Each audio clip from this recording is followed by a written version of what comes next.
Happy Friday, Brian Manning here with the weekly update. Let's get right to it. So Monday this week, relatively quiet news day, not a lot to talk about there. Tuesday, we had Jerome Powell speaking at the Economic Club in Washington, D.C. He said that the last three inflation readings were really looking towards the Federal Reserve getting to their goal. I think the Federal Reserve is trying to walk a tight rope right now. You know, they're in a position that if they cut rates too soon, they're worried that inflation will rear its head again. But if they rate too long, they risk putting us into a severe recession. So they're kind of walking a tightrope. We'll have to wait and see what happens. I think right now you're seeing all bets on a September rate cut.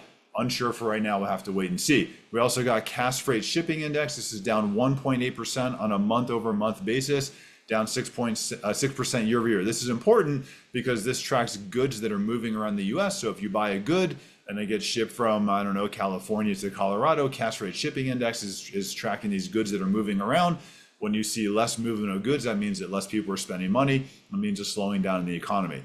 Also on Tuesday, Fannie Mae put out a study. Fannie Mae said that only 10% of home buyers know that they can actually buy a home with 5% or less down payment. That the median home buyer thinks that they need 15 to 20% down. I bring this up because it makes us realize that a lot of buyers disqualify themselves because they don't know that if they're renting right now and they haven't saved 20%, that there are options out there to buy a home with 5% or less down. Something for us to think about. I think there's a lot of great marketing available there. Also, Wednesday this week, we got Cleveland Fed rent. So this is the Cleveland Federal Reserve putting out their rental index. This is for Q1 on a year-over-year basis. On Q1, it says that rents moved from 5.6% down to 4%. This is really important because this makes up 21% of the inflation reading. It's called PCE. That's a personal consumption expenditure.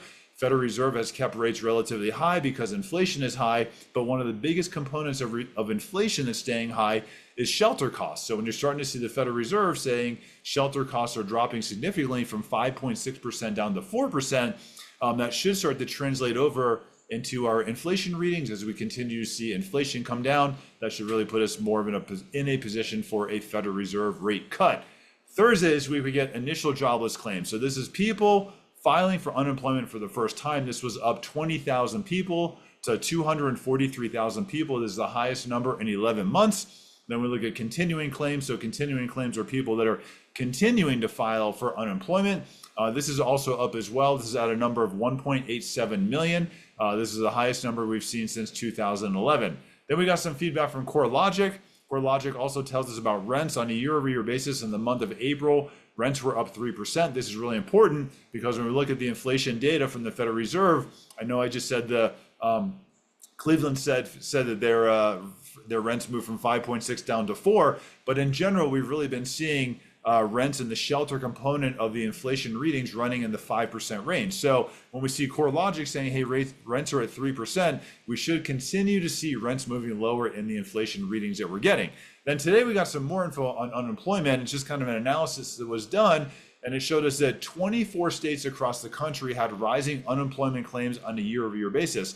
The reason why I bring this up is because a month ago, that was at 11 states. So to go from 11 states to see rising unemployment to 24 states seeing rising unemployment, unfortunately, this is now a broader impact that we're seeing. Federal Reserve has two mandates. One is price stability, so controlling inflation. The other is gainful employment across the U.S. Unemployment would be another tipping point for the Federal Reserve to cut rates as well, which is why we're really hoping to see a Fed rate cut in September, but we're just not sure just yet. I'm around all weekend. If you have any questions, let me know. If you would like to learn how we're closing purchase transactions in 10 days, just reach out to me. Realtors, we have a great webinar coming up this upcoming Tuesday. It's called Sell It Like a Builder. If you want to learn how to offer incentives on your listings to sell like a builder, you should hop on there. And we have part 2, winning the buyer presentation that we're rolling out. We have several classes coming up. Make sure you RSVP. I'm super excited to start presenting on this content. Have a great weekend. Talk with you soon.